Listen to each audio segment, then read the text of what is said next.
Hey, I'm Jake Cuthbert. Coming to you today, filling in for our own Laura Scholes while she's on maternity leave with May's monthly blog video. Today we're going to talk about some 529 plans. We get asked quite a bit from parents and grandparents about how we can set or how they can set their kids up or grandkids for financial success. And a lot of times we can utilize the 529 plan to pay for some of that higher education that can, create some debt and some adverse consequences for years repaying student loans. So I'm going to tell you a little bit about 529 plans today.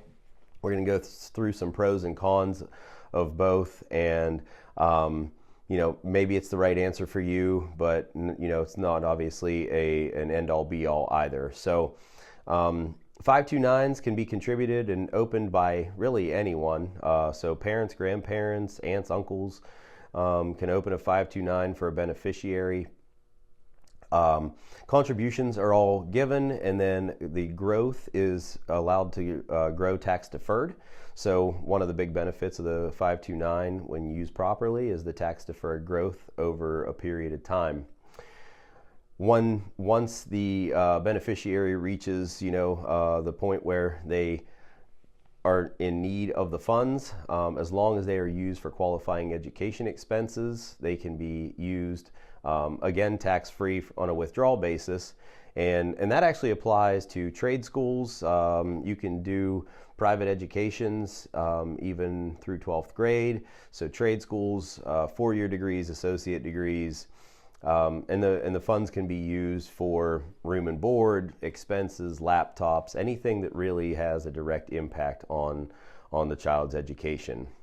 So why isn't this an end-all be-all? If the child or beneficiary is not able to or doesn't want to go to school, chooses not to go to school, then any funds withdrawn and not used for qualifying education expenses, the earnings on those are actually penalized at a 10% withdrawal penalty. So the big downfall, the principal goes in and that's not penalized, but any growth on the account will be penalized if the funds are not used for qualifying education expense. So, you want to make sure that this is a good decision. Now, in a multiple child scenario or multiple grandchild scenario, I have this own instance for myself. I have 2 kids.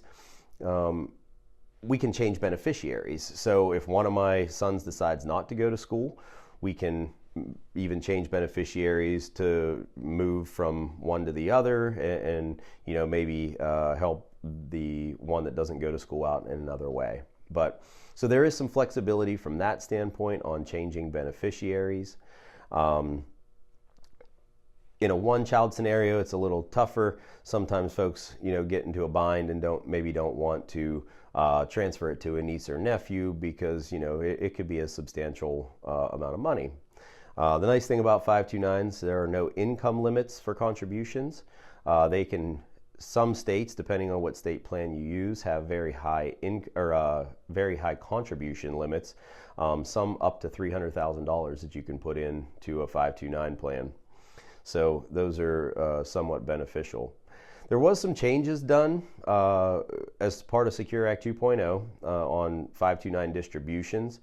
There is an option now for some Roth conversions, but this comes with a lot of stipulations and probably much more for an individualized conversation.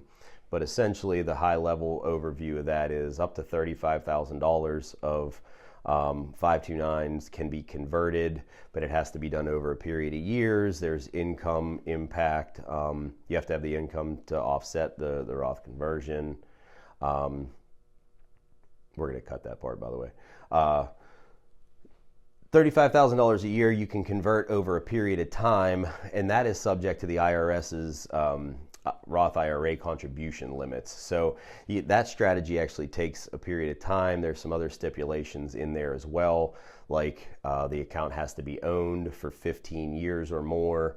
So, that is going to require a little deeper conversation. So if this is something that, makes sense, if you want to schedule a meeting with myself or one of our planners here in the office, then we can dive into that a little deeper.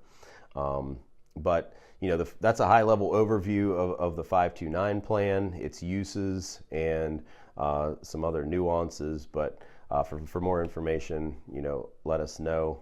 Click on the link below to schedule, and look forward to seeing you back here next month.